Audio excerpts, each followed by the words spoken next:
Magandang umaga po. I now call the session to order. Magandang umaga po sa ating lahat. Ang ating pong regular na pulong ay sisimula ng panalangin ng kagalang-galang Konsehal Marisha Limar Baez Reyes.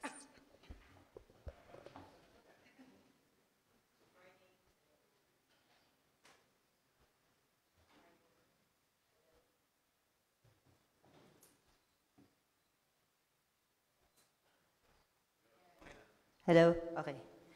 Let us put ourselves in the presence of the Lord, in the name of the Father, and of the Son, and of the Holy Spirit. Amen. Heavenly Father, we thank you for the gift of life and the opportunity to serve our people. We ask for your guidance to make just decisions as we begin this session. May all our discussions and actions be guided by honesty and compassion to seek what is best for our city and its citizens. We entrust this session to you and pray that everything that we will do for today will be for your greater glory and for the welfare of our community. Amen. Amen. In the name of the Father, and of the Son, and of the Holy Spirit. Amen. Ang ating pong lupang hinirang at ang Marcha ng Muntinlupa. Mga kababayan, ang pambansang awit ng Pilipinas. Kayang mag-ibig, helas ng sinakanan, alam ng puso, sa titik mo'y buhay. Lupang hinirang, kuya ka ng magiting, sa manlulupin, di ka pasisigil, sa nagatak tutok sa simoy at sa langit mong bagaw, ay hinatang tula, tawid sa pagkayang minamahal.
ating pong councilor screen.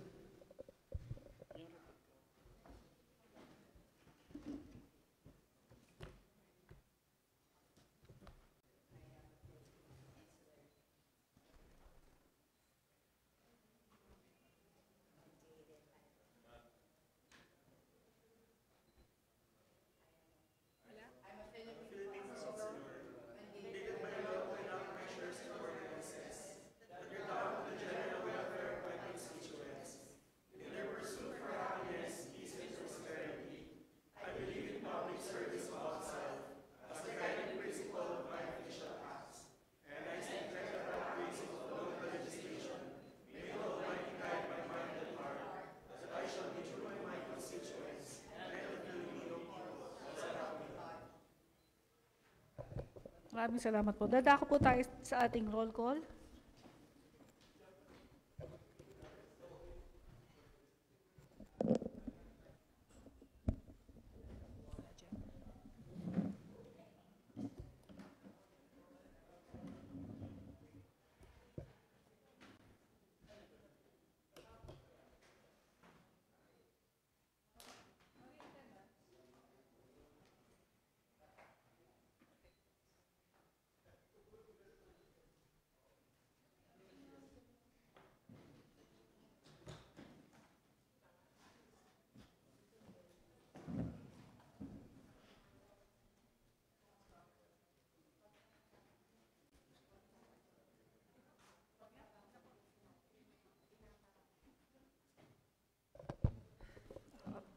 Kagalang-galang Attorney Alexson Diaz, kagalang-galang Attorney Coro, kagalang-galang Attorney Arsiaga Molina, kagalang-galang Paticati Bongcayaw, kagalang-galang Jedediah Presnedi, kagalang-galang Walter Arcilia, kagalang-galang Tiñefes, kagalang-galang Amanda Jane Camilon, kagalang-galang Attorney Reggie Ann Landrito, kagalang-galang Engineer Mamerto Sevilla Jr., kagalang-galang kay Ann P. Rangavilla, kagalang-galang Francis Ian Bagatsing, kagalang-galang Engineer Arlene Hilapo, kagalang-galang Maricia Limar Baez Reyes, kagalang-galang Rodolfo W. Moldes Jr., kagalang-galang Consejal Cornelio Martinez, kagalang-galang Allen Ampaya, kagalang-galang Jonas Angelo Habinilla.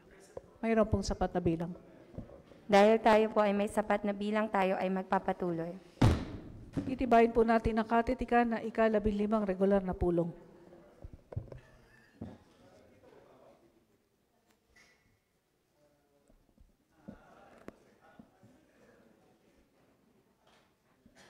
Majority Floor Leader, Councilor Attorney Raul Coro, you are recognized.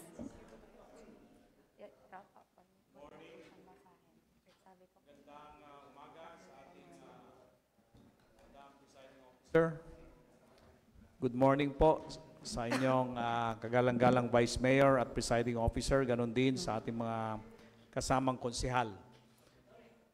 Kung wala na hong pagbabago sa katitikan ng ika-15 regular na sesyon na ginanap natin noong Oktubre 6, sinihiling ko po na ito ay atin ang pagtibayin. Kahilingan na pagtibayan ang katitikan ng ating nakaraang pagpupulong, pinangunahan po ni Councilor Arlene Hilapo. Hearing no objection, the said motion is approved. Para po sa ating unang basa, ito po ay application for accreditation ng mga sumusunod. Camellia 2D Multipurpose Cooperative na matatagpuan sa Block 5, Lot 1, Camellia 2D, Putatan, Muntinlupa City. Madam Chair, the matter is referred to the Committee on Cooperative and Livelihood. Ikalawa po ay Metropolis Alabang Pasay Jeepney Operators and Drivers Association Incorporated, matatagpuan sa Old Star Mall, Alabang Terminal, Alabang, Muntinlupa City. The matter is referred to the Committee on Transportation. Number 3, 32 Lakeside Homeowners Association Incorporated, matatagpuan sa 32 Lakeside Ilaya Street, Alabang. The matter is referred to the Committee on Rules, Ethics, and Privileges. Muntinlupa OFC Workers Association Incorporated na may pahatirang sulat sa Gunran Compound, Putatan, Muntinlupa City. The matter is referred to the Committee on Rules under my chairmanship. Kalima po ay Alabang OFC 1 na may pahatirang sulat sa 7B Elias Street, Alabang. The matter is referred to the Committee on Rules under my chairmanship. Jason Homeowners Association Incorporated with address at 122 Quezon Street, Poblacion, Muntinlupa. Matter is referred to the Committee on Rules under my chairmanship. Ikalawa po ay an ordinance localizing the National Service Training Program implementation in the city of Muntinlupa and for other purposes. Madam Chair, the matter is referred to the Committee on Education chaired by the Honorable Councilor Jedediah Presnedi. Katlo po, an ordinance providing guidelines on street art and advocating for creating expression in the city of Muntinlupa. The matter is referred to the Committee on Culture and the Arts, Committee on Tourism, with the Committee on Culture and the Arts under the chairmanship of Councilor Jedediah Presnedi as the lead committee. We will forego with the reading of item number 4 and we will proceed with the executive endorsed proposed ordinances. This is the proposed 2026 executive budget of the city government of Muntinlupa in the amount of 10,066,456,107 pesos. Madam Presiding Officer, the matter is referred to the Committee on Appropriations under my chairmanship. Para po sa ating executive endorsed proposed resolutions, una po ay resolution authorizing the city mayor to enter into a construction agreement with the following contractors for the herein enumerated projects. Una pa ay construction of Women and Children's Wellness Center, Phase 3, with the KME Design and Construction as the contractor and with amount of 147,278,754 pesos and 57 centavos. Construction of Muntinlupa Mega Health Center, Phase 2, Ilaya Street, Alabang. Likewise, KME Design and Construction with the amount of 24,980,153 pesos and 51 centavos. Construction of drop-off station and site development, Phase 1, Alabang Central Market, with RNN Construction Corporation as the contractor in the amount of 19,966,114 pesos and 56 centavos. Rehabilitation of PL Mon Building Classroom, this is reposted with IF Clemente Construction. The amount is 99,976,940 pesos and 27 centavos. Rehabilitation of Osmond AFSS and FDAs, Barangay Alabang, ML Quad A Construction in the amount of 29,905,427 pesos and 20 centavos. And lastly, improvement of third floor facilities at the main training center of the DDRM Resiliency Building, Barangay Tunasan, with VF Labao Construction Corporation as contractor in the amount of 4,669,137 pesos and 15 centavos. Madam Presiding Officer, the matter is referred to the Committee on Public Works and Infrastructure, headed by the Honorable Councilor Ryan Bagatsing. Para po sa ating unang ulat, ito po ay Committee on Livelihood and Cooperatives, chaired by the Honorable Councilor Cornelio Martinez, who conducted this public hearing on October 16, 2025, on the MOA between the City Government of Muntinlupa through the Local Economic and Investment Promotion Office and the three concessionaires, namely Muntinlupa City Women Producers Cooperative represented by Annalyn Arsiaga, Pasco Producers Cooperative represented by Cristina Constantino, Gonzalo's Catering and Food Services represented by Hara Ina Tepait. Yes po, magandang umaga, kagagalang-galang na Pangulo. Councilor Cornelio Martinez, you are recognized. Oo po. Honorable Stephanie Tebes Wong, Vice Mayor Presiding Officer, Sangguniang Panlungsod, through Honorable Major Councilor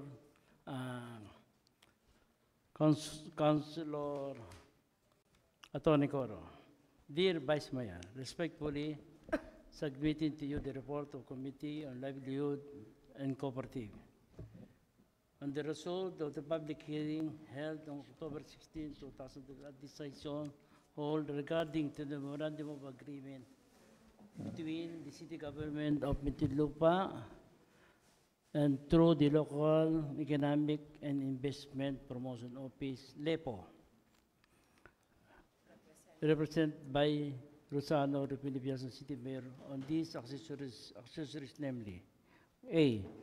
Muntinlupa City Women's Producer Cooperative, represented by Annalyn Arsiaga. B.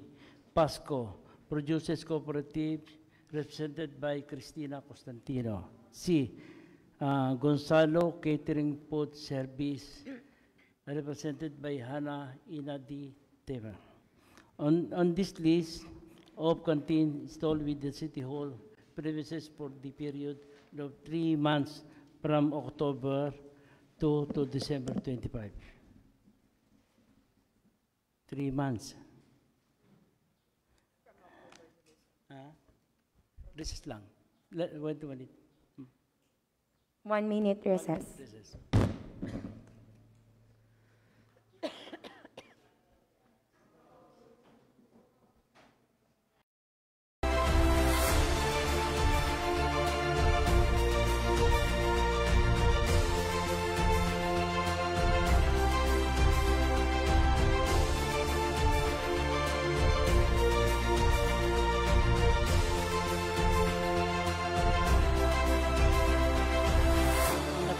Namin dito 1-year contract, pero nakalagay po rito 3 months.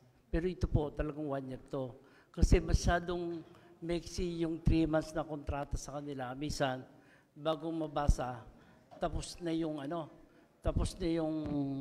yung kontrata. Kaya ito ho, 1 year to. At dito ho, kaharap po namin si Ms. Trina rito.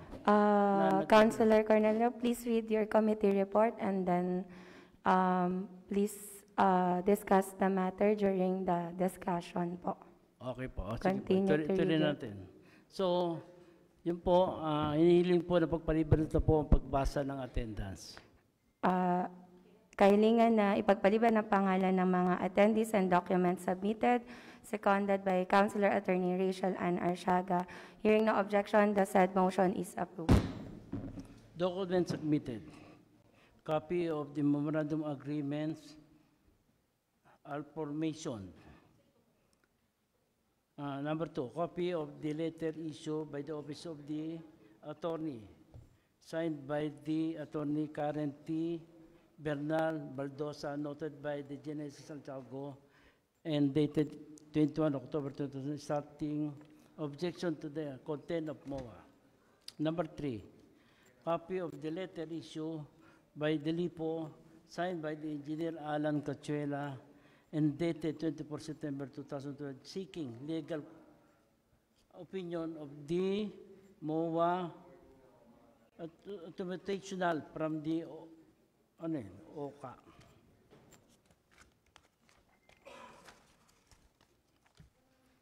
A. Discussion. Public hearing was held by October 16, 2002 to tackle the Memorandum of Agreement between the City Government of Muntinlupa through the Local Economic Investment Promote Office, LIPO, and Muntinlupa City Women's Producer Cooperative, PASCO, Producer Cooperative, Gonzalo Catering and Food Services. The Memorandum of Agreement with adopt a resolution for the 3 catering and food service, namely Muntinlupa City Women's Producer Cooperative, PASCO Producer Cooperative, and Gonzalo Catering Food Services. C. Muntinlupa City Women's Producer Cooperative, PASCO Producer Cooperative, Gonzalo Catering and Food Services, intent a less canteen stall for the period of 3 months from the October of December. So itong 3 months nito, 1 year na ho ito. The monthly rent is 6,500 per month, with payable within the period of the contract. Recommendation. The committee here be recommended in above resolution and approve the Memorandum of Agreement between the City Government of Muntinlupa through the Local Economic and Investment Promotion Office, LIPO, represented by Rosano R. Pilipinas City Mayor and 3 concessionaire name. Muntinlupa Women's Producer Cooperative, represented by Ana Lynn Arsiaga. Pasco Producer Cooperative, represented by Cristina Constantino. Gonzalo Catering Food Service, represented by Ana Ina Tapait. On the list of contents saluting the City Hall premise to a period of 3 months, 3 months from October to December 21. So again, inuulit ko po ulit. Bisa nagkamali yung 1-year contract po tayo.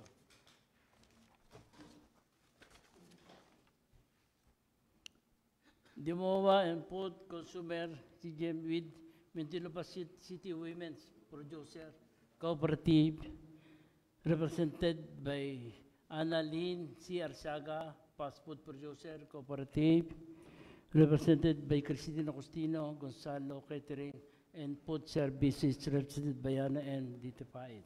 Respectfully submitted, Consihal Cornelio Martinez, Chairman, Committee on Livelihood Cooperative. Consihal Amanda Jane Camilon, Vice Chairman. Councilor Attorney Raul Coro, Majority Floor Leader. Councilor Walter Arcilla, Member. Councilor Jonas Angelo Abadilla, Member. Councilor Marie Selma Reyes, Member. Councilor Pati Kati Bongkayaw, Member. Tagapangulo,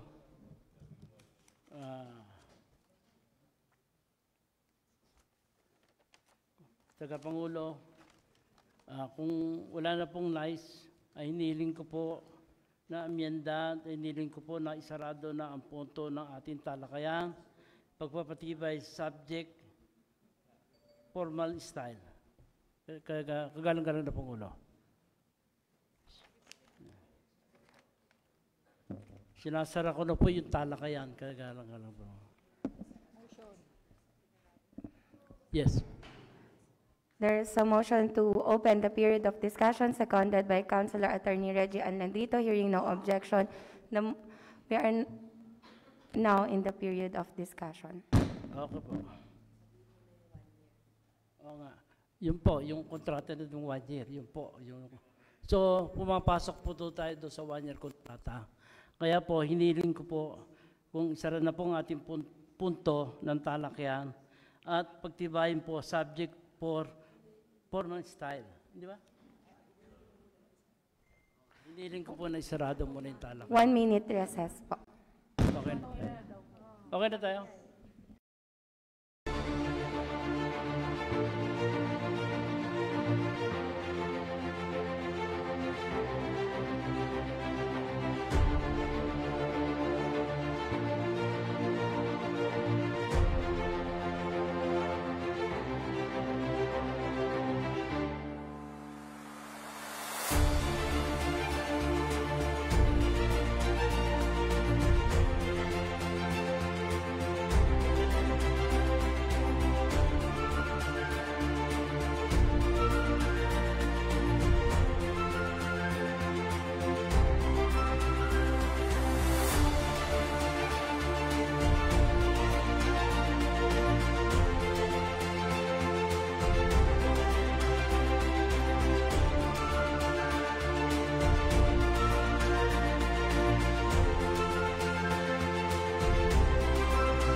Paano? Hindi ba pasok natin yung 1 year? Tayo po ay nasa punto pa rin ng talakayan. Kinikilala po Attorney Reggie Ann Landrito.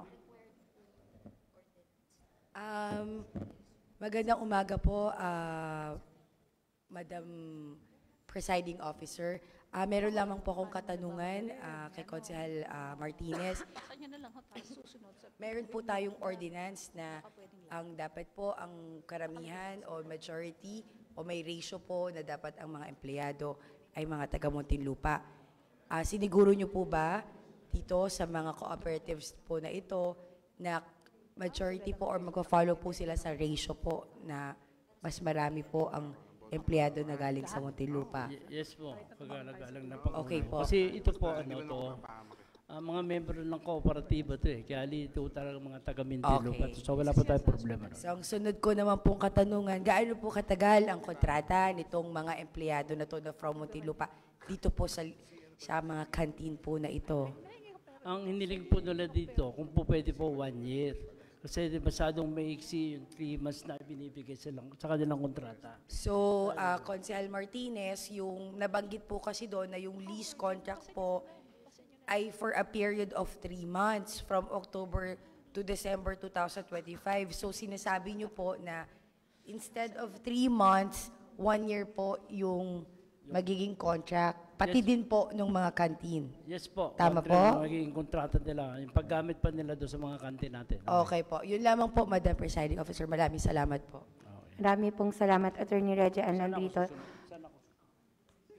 Tayo po ay nasa punto pa rin ng talakayan. Meron pa po bang nais na magtanong o maglinaw?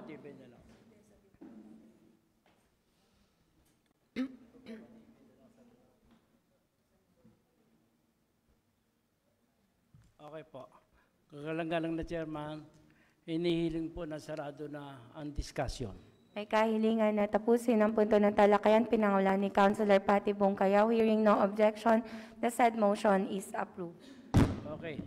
So okay na po. Dumako na po tayo sa pagbubutan na subject to formal style po. Kagalang-galang na po. We are now in the period of amendment. Meron po ba nais na mag-amenda? Oo nga. Ano? So, ganun lang po, kagalang-galang na Pangulo. Kung wala na pong nais na magtanong at maglinaw, hiniling ko po na sarado na ang punto ng talakayan at dumako na po tayo sa pag-amenda. Ganun. Okay na po. Dumako na po tayo sa pag-amenda. Agbo. Kagalang-galang po. Kahilingan po na tapusin ang punto ng pag-aamenda. Pinangulan po ni Councilor Attorney Rachel Ann Arsiaga. Dahil wala naman pong tumututol, the period of amendment is now closed. Okay po. Maraming po salamat. Okay na tayo. Sa amenda na tayo, di ba? Lahat po ng sumasang-ayon sa nasabing resolusyon, please raise your right hand. Ito po ay sa tatlong magkakaibang mga concessionaires. Sangayon po sa ating muluhagan sina Konsehal Martinez, Landrito, Sevilla, Moldes, Abadilla, Hilapo, Baez, Rongavilla, Magatsing, Ampaya, Bongkayaw, Camilon, Diaz, Niefes, Coro, Arsiaga at Presnedi. Nagpaghayag po ng pagsang-ayon si Konsehal Arcilia. Lahat po ng narito ay sangayon. Dahil ang lahat po ng narito ay sumasang-ayon, ang nasabi pong resolusyon ay atin na pong formal na pinagtitibay. Susunod po ay ang ulat ng Committee on Veterans, Retirees, Elderly, chaired by the Honorable Councilor Attorney Rachel Catriel Ann Arsiaga, on the ordinance declaring February of every year as month of peace in the city of Muntinlupa. Councilor Attorney Rachel Ann Arsiaga, Chairperson of Committee on Veterans, Retirees, and Elderly, you are recognized.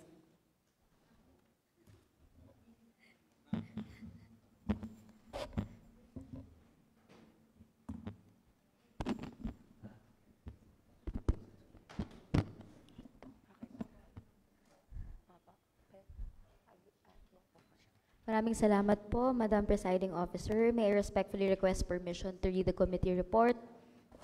You may proceed. October 20, 2025, Committee Report, Honorable Stephanie Teves Wong, Vice Mayor, Presiding Officer, Sangguniang Panlungsod, through Honorable Councilor Attorney Raul R. Coro, Majority Floor Leader.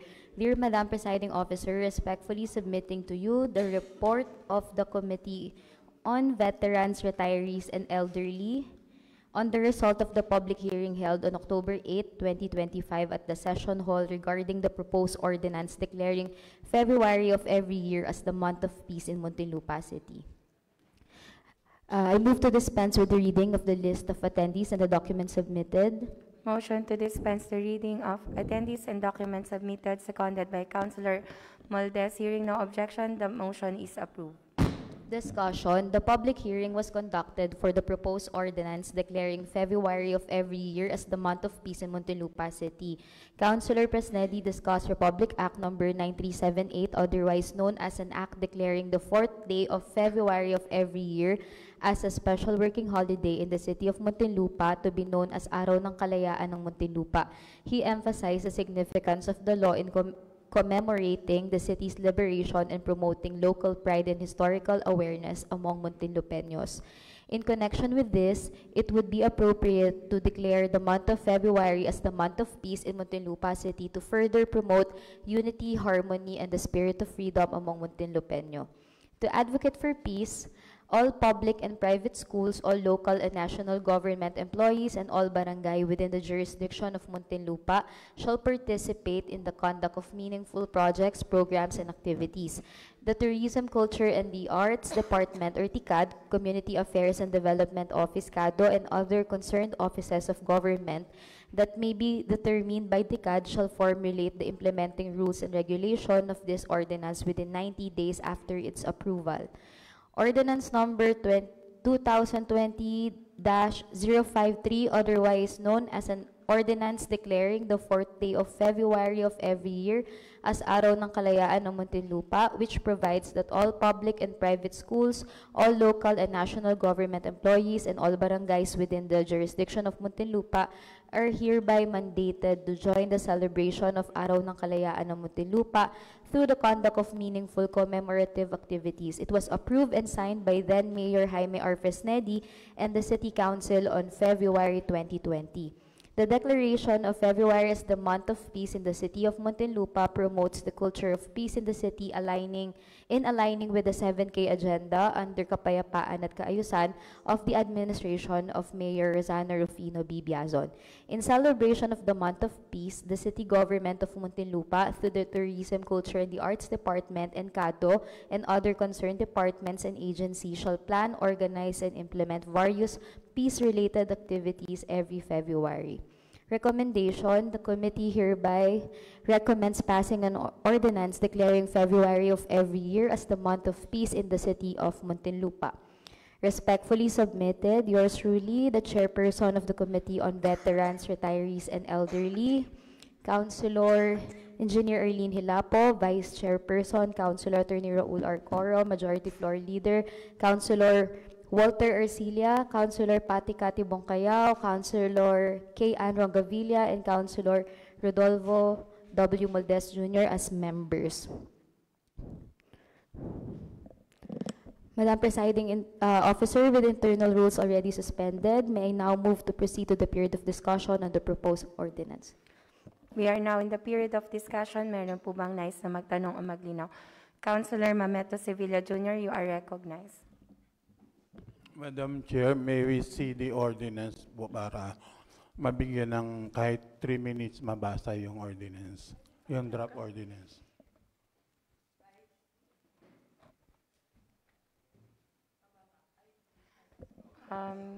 Kahilingan po na ma-flash ang ating ordinance sa monitor. Meron na. 1 minute recess.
Madam Presiding Officer, so handa na po ang inyong lingkod sa mga nais pong magtanong. Anyway, ang title po ng ordinance, an ordinance declaring February of every year as month of peace in the city of Muntinlupa.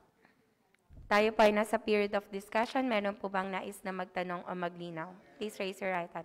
Councilor Jonas Abadilla, you are recognized.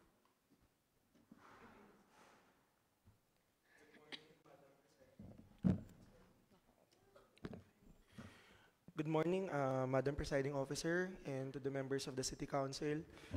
Firstly, I would like to commend the committee for sponsoring this ordinance, and of course, the author of this ordinance. Before I proceed with my question, let me give context for each and everyone in the 11th City Council. So during February, during the celebration of the liberation of Muntinlupa, it's also stated in the speech of our Honorable Mayor Rafi Biazon that he requested to pass this ordinance as a month of peace, declaring February as month of peace. Due to the reason we have to educate our youth, especially our youth, to continuously understand what peace is all about in Muntinlupa, what the Japanese occupation in Muntinlupa taught us. And it's very vital for us to understand ano yung natutuhan natin sa nangyari sa nakaraan para gawin mas payapa ang buhay natin dito sa lungsod ng Muntinlupa sa kasalukuyan. And to further establish that point, no, napakahalaga na we have programs, projects, and activities for the declaration of the month of peace. Although we understand that we have the existing ordinance na Araw ng Kalayaan, declaring February 4 as Araw ng Kalayaan ng Muntinlupa, we have to promote this ordinance to establish the importance of peace in our city. So, with that context, Madam Presiding Officer, I would like to ask the sponsor, no, the committee chair of sponsoring this ordinance, what are the programs, projects, and activities next year, since gusto po natin malaman kung ano yung programa, what are the programs, projects, and activities that will be proposed subject to the implementing rules and regulations of this ordinance? Madam Presiding Officer, since the city government of Muntinlupa and barangays, as mentioned in the draft ordinance section 4B, that the city government of Muntinlupa and barangays shall facilitate the discussion of project, programs, and activities for this ordinance. Madam Presiding Officer. Councilor Rachel Ann Arshada. Madam Presiding Officer, yung mga programs and activities, yearly nagkakaroon po tayo ng celebration tuwing February 4, yung Araw ng Kalayaan ng Muntinlupa. Pero as to the new activities na ilalagay po natin for next year po, hihintayin po natin yung implementing rules and regulation dahil as mentioned earlier sa ating report po na kailangan pang gumawa ng TICAD and CADO ng implementing rules and regulation at dun po ipapasok yung activities considering that activities may vary every year.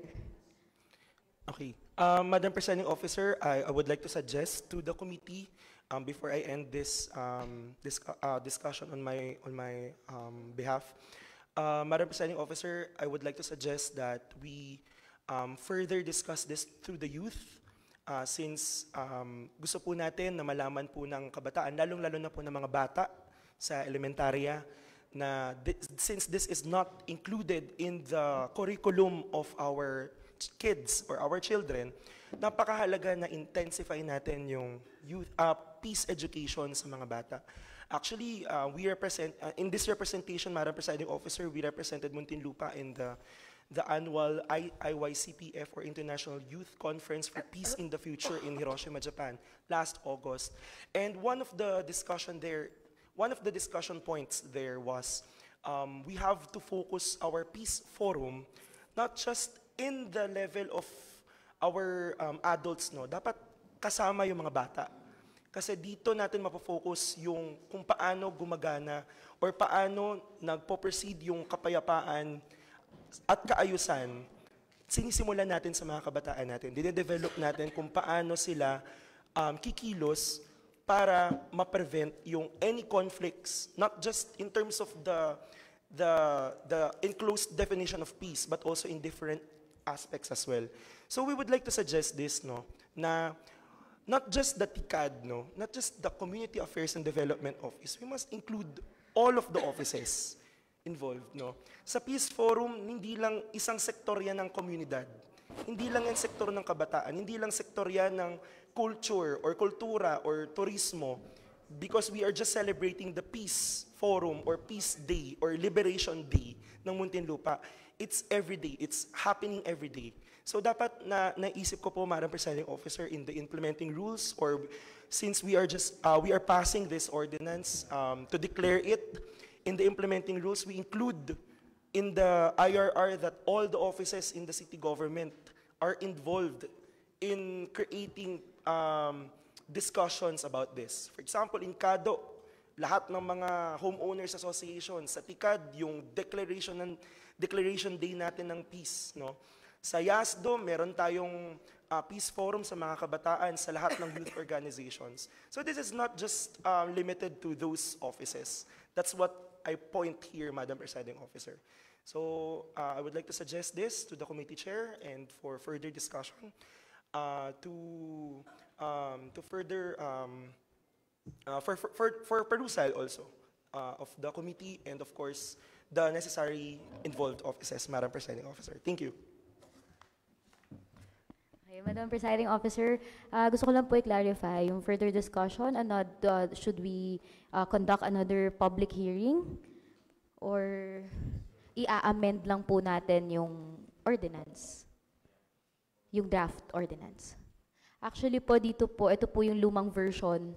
Meron po tayong bagong version ng ordinance. So ang na-flash po dito yung luma pa.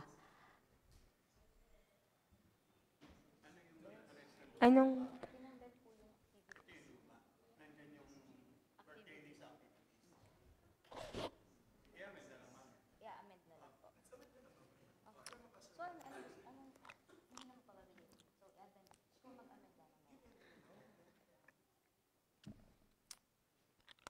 Tayo po ay nasa period of discussion pa din po. Meron pa po bang nais na magtanong o maglinaw?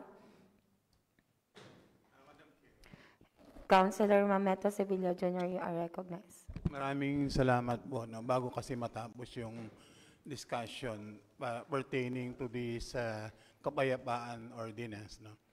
Kanina kasi bago matalakay, nagkaroon ng ilang minutong recess. Lumalabas na iba ito doon sa ordinance natin declaring February 4 as kalayaan. No?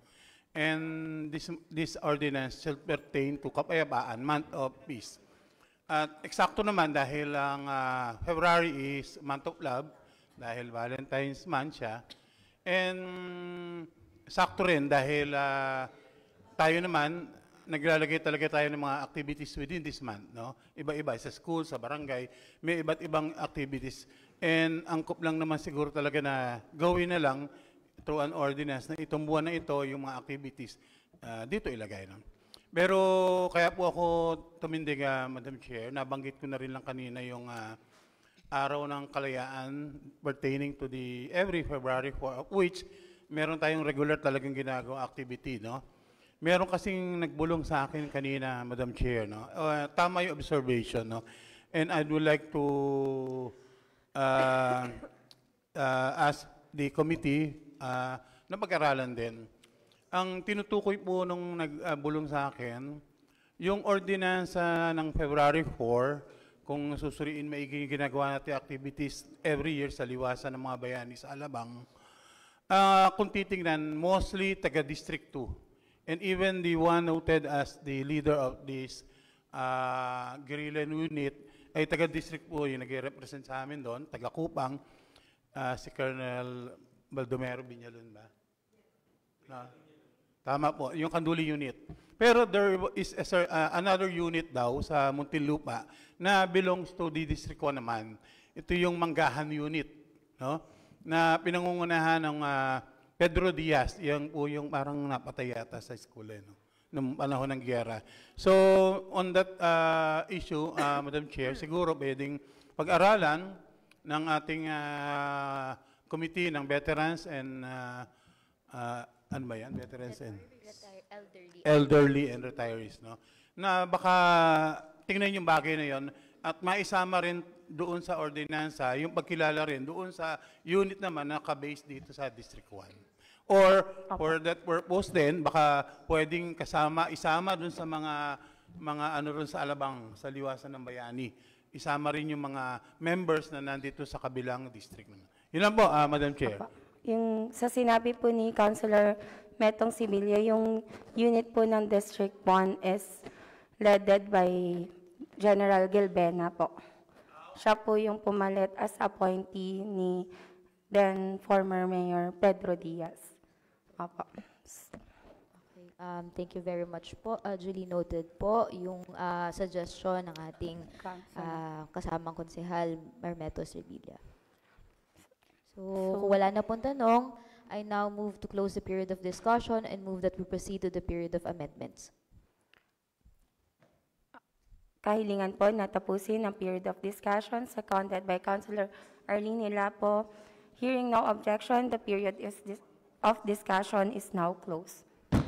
Tayo po ay nasa period of amendment. Meron po bang nais na mag-amenda? Councilor Jonas Abadilla, you are recognized. Madam Presiding Officer, requesting for 3-minute recess. 3 minutes recess.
magpapatuloy. Dahil tayo po ay may nire-reading mga dokumento na kakailanganin po for amendment, tayo po ay magpapatuloy muna po sa next na committee report po natin.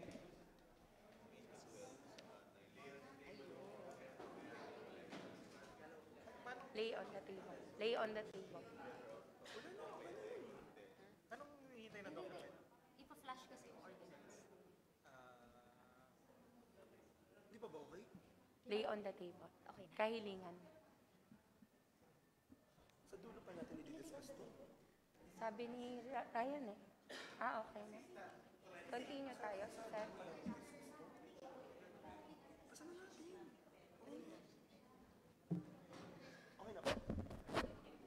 Okay na, Sec? Okay na. Okay na po. Tayo po ay magpapatuloy. Naka-flash na po yung item pong Paki-flash po yung draft ordinance po natin. yung pinakabagong draft ordinance. Tayo po ngayon ay nasa period of amendment pa din. Councilor Jonas Abadilla, you are recognized. Good morning again, Madam Presiding Officer. I would like to propose to the body this amendment for Section 4, Implementing Rules and Regulations. The Tourism, Culture, and the Arts Department, Community Affairs and Development Office, inserting Schools Division Office and Youth Affairs and Sports Development Office and other concerned offices of government that may be determined by the TICAD, since the Tourism, Culture, and Arts Department will be spearheading the drafting of the implementing rules and regulations. So that's it, Madam Presiding Officer. I move that we amend Section 4 of the draft ordinance stating, and I quote, the Tourism, Culture, and Arts Department, Community Affairs and Development Office, Schools Division Office of Muntinlupa, Youth Affairs and Sports Development Office, and other concerned offices of government that may be determined by the TICAD shall formulate the implementing rules and regulations of this ordinance within 90 days after its approval. I so moved, Madam Presiding Officer. Itong amendment na to, yung napag-usapan kanina sa period of discussion. Motion to approve the said amendment seconded by Councilor Jedy Presnedi. Hearing no objection, the said amendment is approved. No further amendments, Madam Presiding Officer, on my end. Thank you po. Okay, thank you po. Pangalawang amendment po, I move to include as co-sponsors all members of the City Council who will vote in favor of this proposed ordinance.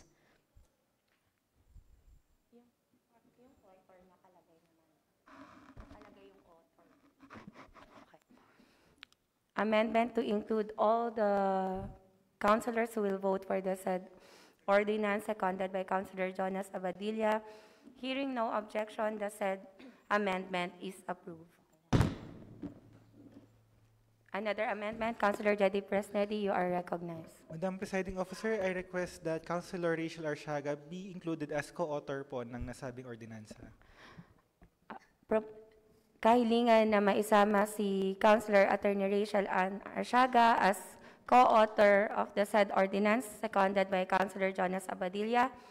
Any objection? Hearing no objection, the said amendment is approved. Maraming salamat po. There being no further amendments, I move that we now close the period of amendments and proceed to the approval of this proposed ordinance. Motion to end the period of amendment, seconded by Councilor Jonas Abadilla. Hearing no objection, the period of amendment is now closed. All those in favor of the said ordinance, please raise your right hand.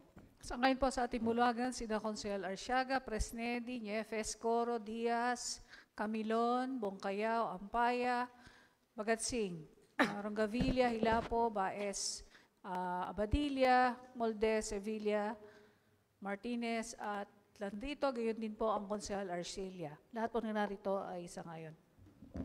Dahil ang lahat po ng narito ay sumasang-ayon, ang nasabi pong ordinansa ay atin na pong formal na pinagtitibay.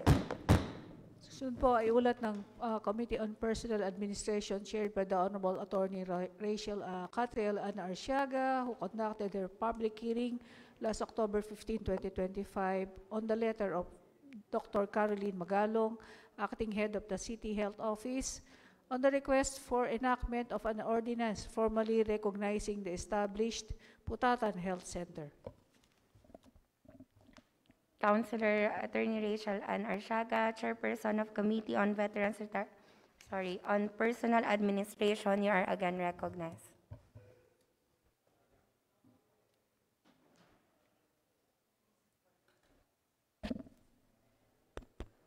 Maraming salamat po, Madam Presiding Officer. May I respectfully request permission to read the committee report. You may proceed.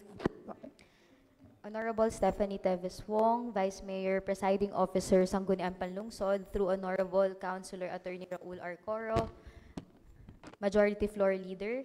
Dear Madam Presiding Officer, respectfully submitting to you the report of the Committee on Personal Administration on the result of the public hearing held on October 15, 2025 at the Session Hall regarding the proposed ordinance officially declaring and institutionalizing the Putatan Health Center Main as the central public health facility of Barangay Putatan.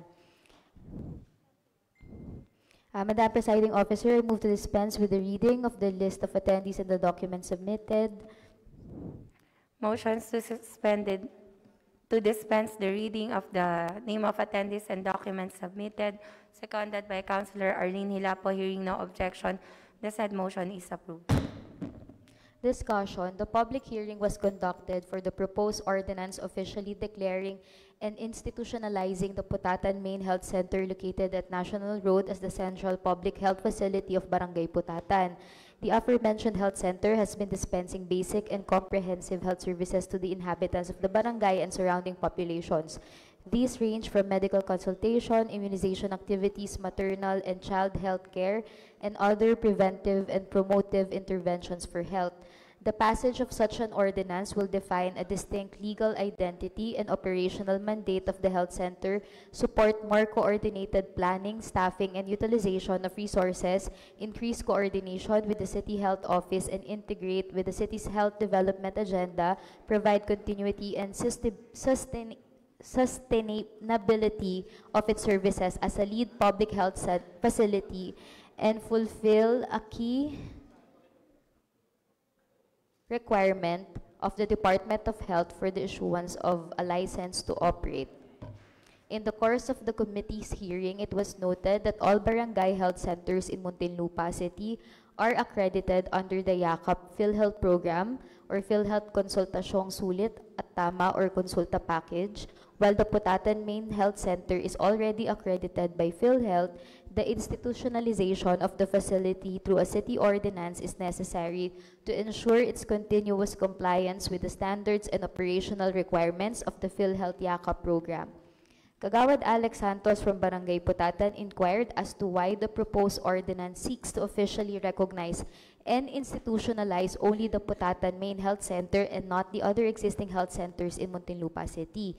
In response, Dr. Chu of CHO explained that the other barangay health centers across the city will follow subsequently once their requirements are completed. Putatan Health Center Main will be eventually renovated to accommodate procedures, laboratories, and other services under the PhilHealth YAKAP program. The committee took note of the clarification and recognized that the institutionalization of the Putatan Health Center Main will serve as the initial step and model for the formal recognition of all other health centers in Muntinlupa City. Recommendation: the committee hereby recommends passing an ordinance officially declaring and institutionalizing the Putatan Health Center Main as the central public health facility of Barangay Putatan. Madam Presiding Officer, pakita.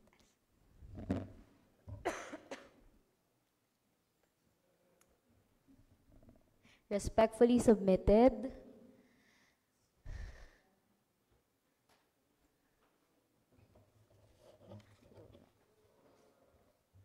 Councilor Attorney Rachel Arsiaga, Chairperson of the Committee on Personal Administration, Councilor K. Andong Gavilla, Vice Chairperson, Councilor Attorney Raul R. Coro, Majority Floor Leader, Councilor Amanda Camilon, member, Councilor Shalimar Baez Reyes, members.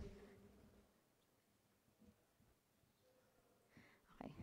So, Madam Presiding Officer, with the internal rules already suspended, may I now move to proceed to the period of discussion on the proposed ordinance?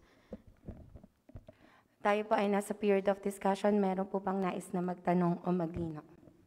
Councilor Mameto Sevilla Jr., you are recognized. Maraming salamat po, Madam Chair.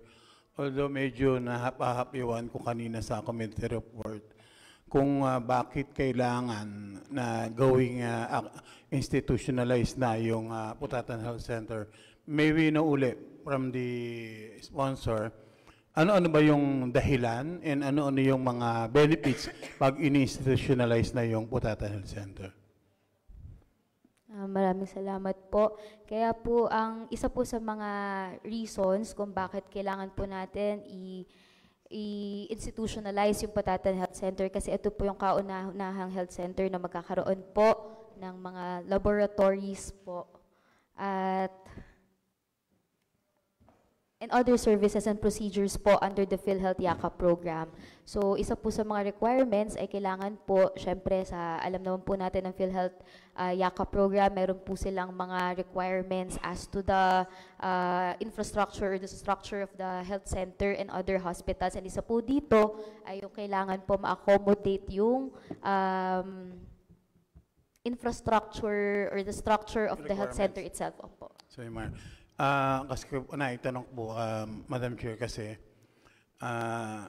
even before, no, nagde-declare man tayo na mag-convert tayo ng mga health center natin into a super health center. No?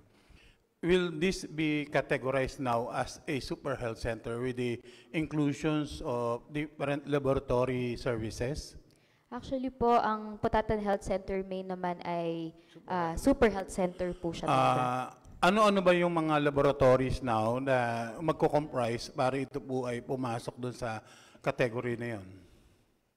Kasi alam ko, sa pagkakaalam ko, Madam Chair, lahat naman halos ng health center, meron silang mga blood testing, although ang kailangan talaga is laboratories and x-ray. Does this mean dito sa ating institutionalized na pati yung x-rays and ibang laboratory na procedures, meron na? Magkakaroon po. Iko-comply po yung lahat ng mga laboratories. Hopefully po, lahat ng laboratories po under the PhilHealth Yakap program ay magkakaroon po dito sa Putatan Health Center main. And kasi lahat naman ng health center, no, covered din ng Yakap project ng ating gobyerno. Meron na basa ako kanina sa ayan, no? Continuous compliance with the standards and operational requirements of the PhilHealth Yakap program. Ano yung kaibahan nung ikaw ay institutionalized doon sa ibang health center na ipinasok sa Yakap program ng ating PhilHealth? Actually po, hindi doon yung difference po niya. Okay. Ang mangyayari lang po sa Putatan Health Center main, siya lang po yung unang i-renovate para po maging sunod yung requirements po ng PhilHealth Yakap program. So, eventually po, yung other health centers po, i-renovate po sila. Pero ngayon po, yung Putatan Health Center po, main po muna ang mauuna. Kaya sila po yung una pong ini-institutionalize. Kasi isa po sa requirement ay kailangan po na magpasa po ng ordinance formally recognizing and institutionalizing yung health center po. Ito po ay requirement po ng DOH as mentioned by Dr. Chu. Okay mo. Maraming salamat po, Madam Chair. Thank you so much po. We are still in the period of discussion. Councilor Ryan Bagaching, you are recognized.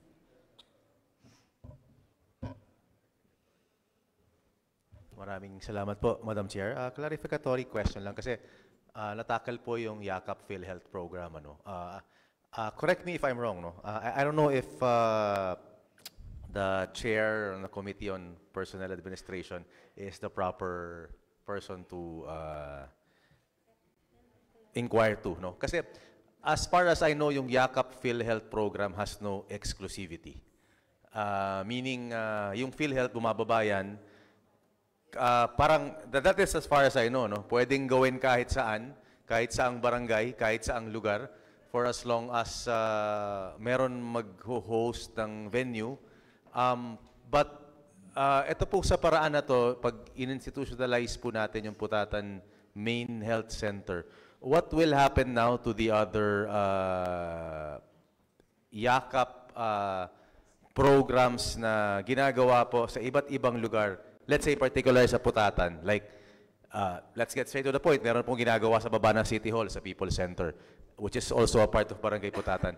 So does it mean na lahat po yan mawawala na at doon na lang po ba siya gagawin sa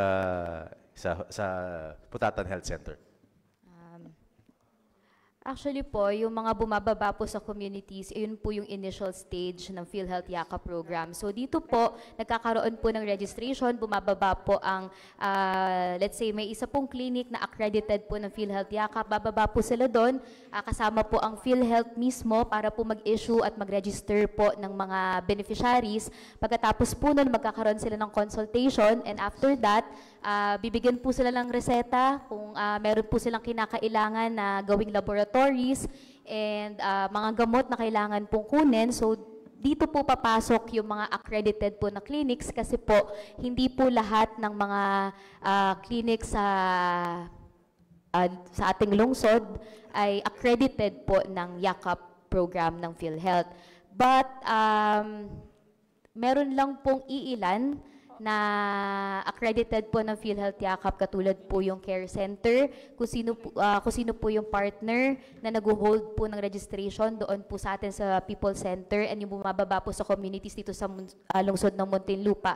Pero lahat po ng ating health centers, lahat po sila ay accredited po ng PhilHealth as certified by Dr. Chu. Kaya lang po, dahil marami pong mga laboratories or procedures and na kasali dun sa program, hindi po yun lahat na ibibigay po ng health center. And yun po yung reason kung bakit kailangan pong i-renovate yung Putatan Health Center Main para po ma-accommodate niya po yung mga services under the PhilHealth Yakap program. But this will not centralize, no? No The po. services being offered by PhilHealth. Thank you very much, Madam Thank Chair. you po. 1 minute recess po. May...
ito pong matter na to, since ito po ay connected sa public health and concerning naman po talaga sa health, hinihiling po na ito po ay ma-refer po sa Committee on Health sa pangunguna po ni Councilor Amanda Camilon, and ka-joint na lang po yung personnel administration para doon sa aspeto ng institutionalization. So, motion po na, there's a motion to refer the said ordinance on the proper committee po, which is the Committee on Health chaired by Councilor Amanda Camilon, and for schedule po of another public hearing. Any second po on the said motion? Seconded by Councilor Patty Catibong Cayao. Hearing no objection, the said motion is approved.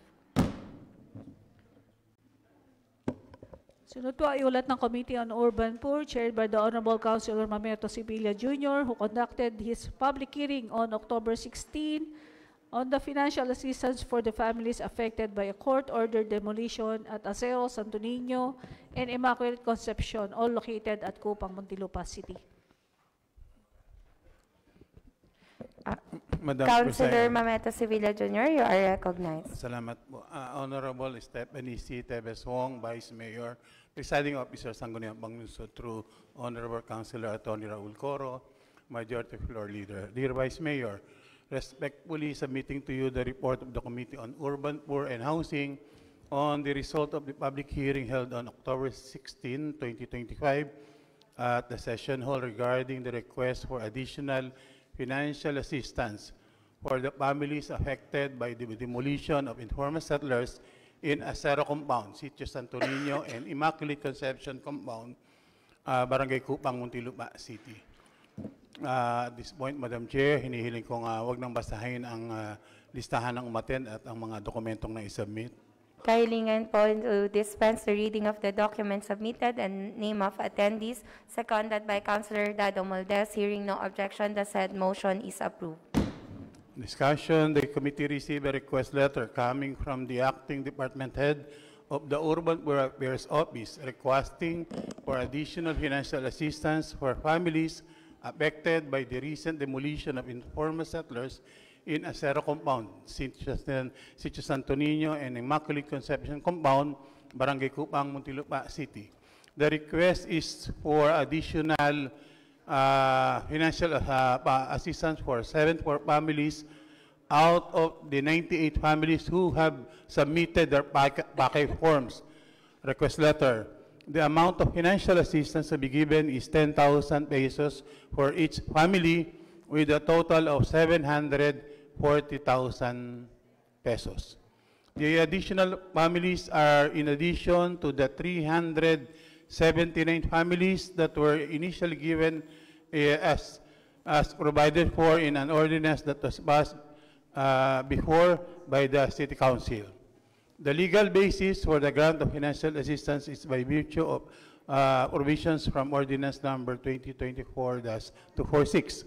Budget for the financial assistance will come from the maintenance and other operating expenses of the Office of UPAW with AIP number 3000-400-2-3-4-1E61-012. Recommendation, the committee hereby recommends to pass an ordinance granting financial assistance to 74, actually, Madam Chair, 74 families affected by demolition in Cupang, Muntinlupa City in the amount of 10,000 pesos each, totaling 740,000 pesos. The committee is submitted by yours truly as the chair, members, Attorney Raul Coro, Vice Chair, Attorney Reggie Landrito, sino ba? And other members of the committee. At this point, Madam Chair, nakasuspend naman ang ating internal rules. Hinihiling kong mapag-usapan po ang nasabing ordinansa granting financial assistance to informal settlers affected by demolition at Sitio Santo Niño, Acero, and ICC. Bigyan ko lang ng konting background, Madam Chair. Hindi naman lingid sa kalaman ng lahat na nagkaroon po ng demolition doon sa West Service Road, Barangay Cupang, Tatlong komunidad po yun. Acero, halos lahat. ICC, halos lahat. And portion of Santo Niño, Sitio Santo Niño. Nung una po, nagpalabas ng financial na tulong ang ating lungsod. Umikit kumulang 400, 300 lang po yung nakapasa dun sa bibigyan ng financial assistance. Pero after the demolition, meron pong humabol na 98 families na gumawa ng pakay sa ating punong lungsod asking for financial assistance.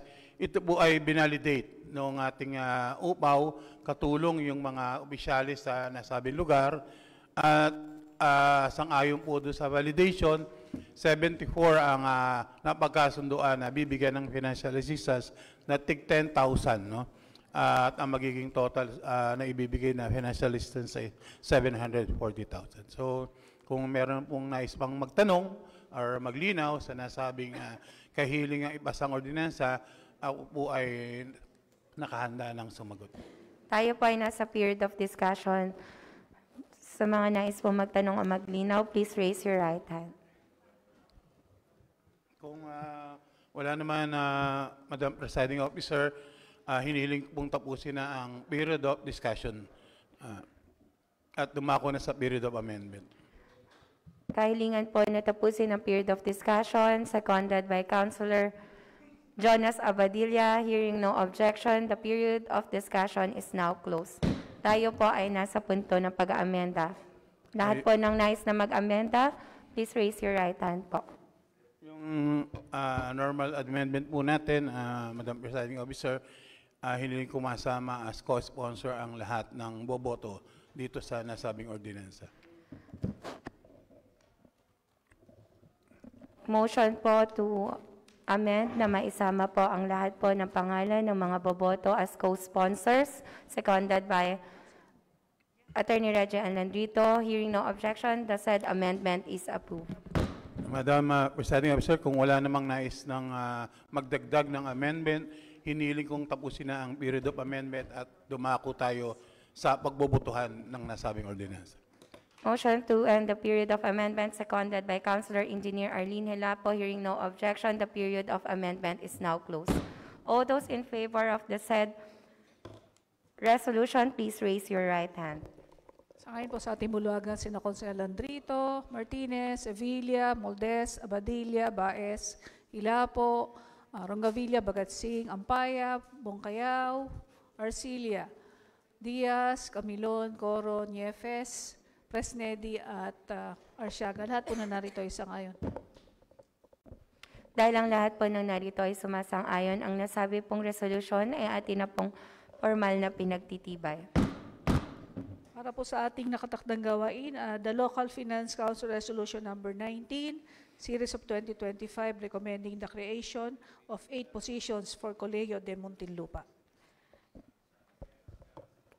Councilor Attorney Rachel Ann Arsiaga, Chairperson of Committee on Personal Administration, you are recognized.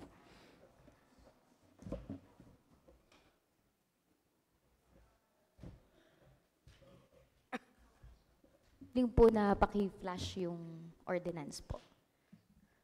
So ito naman po ay na-report na natin last week. So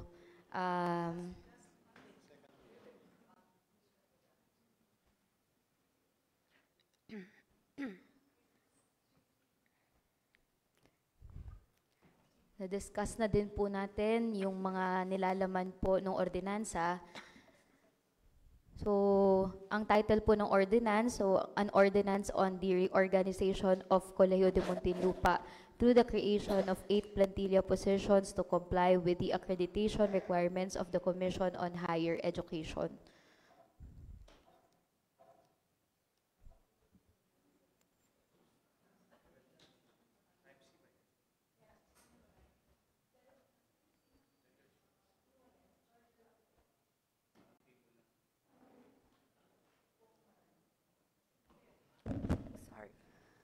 The presiding officer, 1 minute recess po habang iniintay po natin ma-flash po yung draft 1 ordinance. minute recess.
Ordinance, Ordinance on the Reorganization of Colegio de Muntinlupa through the creation of 8 plantilla positions to comply with the accreditation requirements of the Commission on Higher Education. So ito pong matter na to ay napag-usapan na po natin last week, and napag-usapan din po na uunahin ipasa yung abolition ng positions bago po itong creation ng positions, kasi part po ng pondo na gagamitin dito sa 8 plantilla positions to be created ay yung ibang pondo na manggagaling po doon sa positions na inabolish po natin. So, kung wala naman na pong tanong, hinihiling ko po na pagbotohan na po ang nasabing ordinansa. Tayo pa ay nasa period of discussion. Meron po bang katanungan o paglilinaw? Wala na po. Motion to end the period of discussion, seconded by Councilor Patty Katibong Kayao. Hearing no objection, the period of discussion is now closed. Madam Presiding Officer, for the amendment po, hinihiling po na mapasama as co-sponsors po ang lahat ng kasama nating konsehal na boboto sa nasabing proposed ordinance. Kahilingan po na may isama ang lahat po ng pangalan ng mga konsal na boboto sa nasabing ordinansa. Pinangunahan po ni Councilor Jonas Abadilla. Hearing no objection, the said amendment is approved. Kung wala na pong amendment, hinihiling po na isarado ng period of amendments and mag-proceed po sa approval ng proposed ordinance. Motion to end the period of amendment, seconded by Councilor Attorney Reggie Anlandito. Hearing no objection, the period of amendment is now closed. All those in favor of the said ordinance, please raise your right hand. Favor are Councilors Arsiaga, Presnedi, Niefes Coro, Camilo Diaz, Rongayaw, Arcilia, Ampaya, Bagatsing, Rongavilla, Hilapo, Baez, Abadilla, Moldes, Sevilla, Martinez, at Landrito. Lahat po na narito isa ngayon. Dahil ang lahat po ng narito ay sumasang-ayon, ang nasabi pong ordinansa ay atin na pong formal na pinagtitibay. Dako po tayo sa pagbasa ng liham. Ito po ang una ay ang letter of the Honorable Representative of the Lone District of Muntinlupa, Congressman Attorney Jaime R. Presnedi, informing the City Council on the introduction of House Bill Number 561, or an act reconciling the powers of the Bureau of Corrections with Republic Act 7160, otherwise known as the Local Government Code of 1991, and Executive Order Number 292, otherwise known as the Administrative Code of 1987, amending Section 6B and 8 of Republic Act 10575, otherwise known as the Bureau of Corrections Act of 2023. Madam Presiding Officer, as the author of the resolution requesting Congress to pass a law amending the said Bucor Modernization Act of 2014, I think, I would like to request the Honorable Secretary to please furnish this representation a copy of the said proposed House Bill number 561 for my information and as well as the information of our fellow councilors. Lahat na po tayo sa ibang bagay na pag-uusapan. Madam Chair, I'd like to open first on the other matters, the referral of the proposed 2026 executive budget of the City Government of Muntinlupa in the amount of 10,066,456,107. This was read on first reading in today's regular session, and as previously done in the previous City Council, we will conduct a series of committee hearings, which this representation has scheduled on the following dates. But before that, Madam Presiding Officer, I would like to request the Honorable Secretary to ensure that every member of the City Council is given a copy of the proposed 2026 executive budget. Aside from the furnishing of the copy, number two, I would like to request the Honorable Secretary to please take note of the following schedules on the committee hearings that will be conducted by this representation as the chairperson of the Committee on Appropriations. First is on October 22, the whole day, from 8 to 5 p.m., with a lunch break from 12 to 1. Then on October 29, only in the morning, from 8 to 12. Then on October 30 and 31, the whole day, from 8 to 5 p.m. Then on November 3, at 1 to 5 p.m. only. And then on November 4 and 13, if necessary, the whole day. That is the schedule, Madam Presiding Officer, of the committee hearings that will be conducted by this representation. And I would like to respectfully enjoin the members of the City Council to please join in the committee hearings and ask questions, clarifications from the department heads that will be invited, who will be invited for the said committee hearings. Would like to request the Madam Secretary to please schedule it in accordance with the different sectors. No? So I would like to probably request the Honorable Secretary to present it in such a way that the first sector, as presented in the budget, kung ano po yung unang sector, then yun po ang masusunod para hindi po tayo palipat-lipat ng pahina. Kung nauna po yung isang sector, then all the departments under that sector will be invited and will be first to be invited, and so on and so forth. So yun po, Madam Presiding Officer, and thank you, and this is going to be quite long, and because certainly the Appropriations Ordinance is the #1 ordinance that we passed, the most important ordinance that we pass every year. So thank you. Thank you po, Majority Floor Leader Attorney Raul Coro. We are still on other matters. Councilor Alan Ampaya, you are recognized.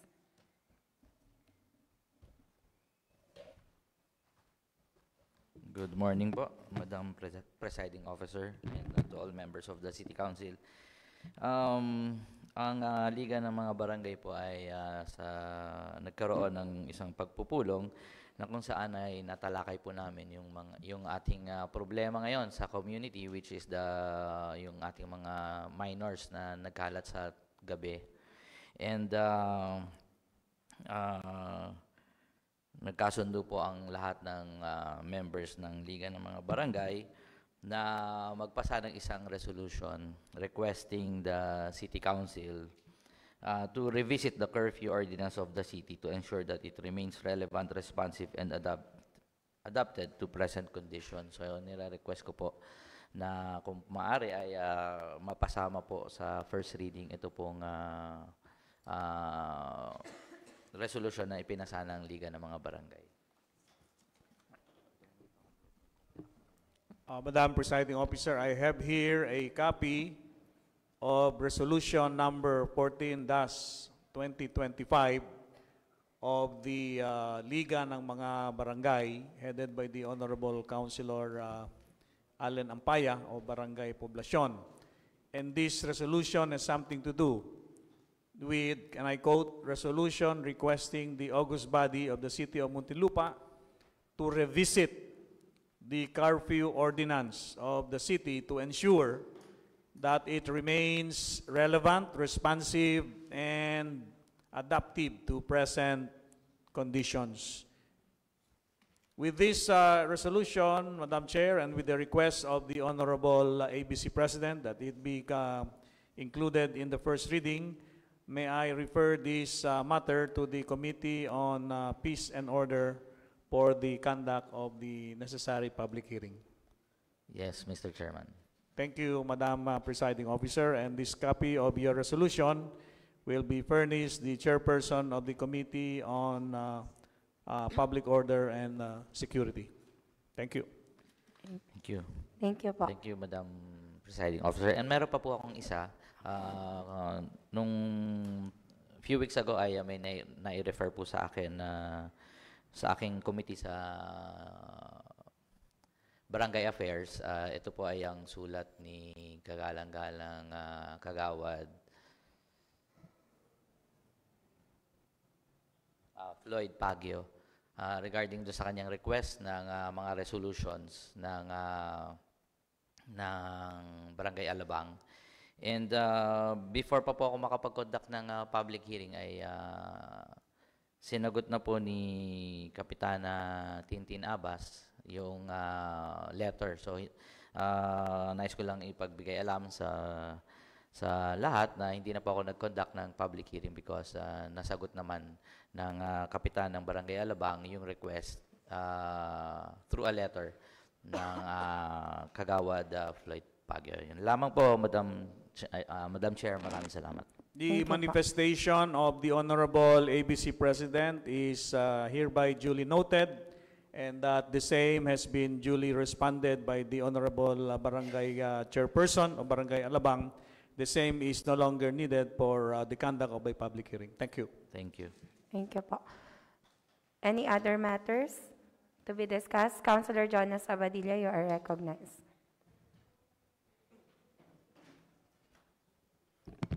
Madam Presiding Officer, for other matters, since we had a regular session in the Barangay Council in this representation, it was brought up in the Barangay Council of Barangay Buli to follow up the sent proposed ordinance, barangay ordinance for approval.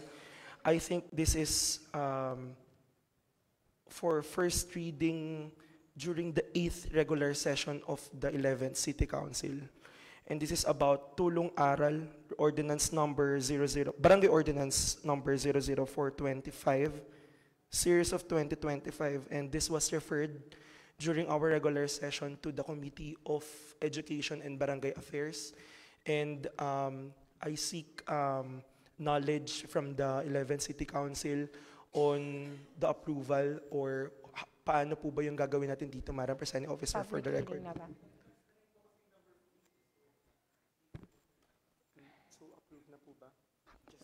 Madam Presiding Officer, I move for a 5-minute recess to discuss the matter with the appropriate committee chair. 5 minutes recess.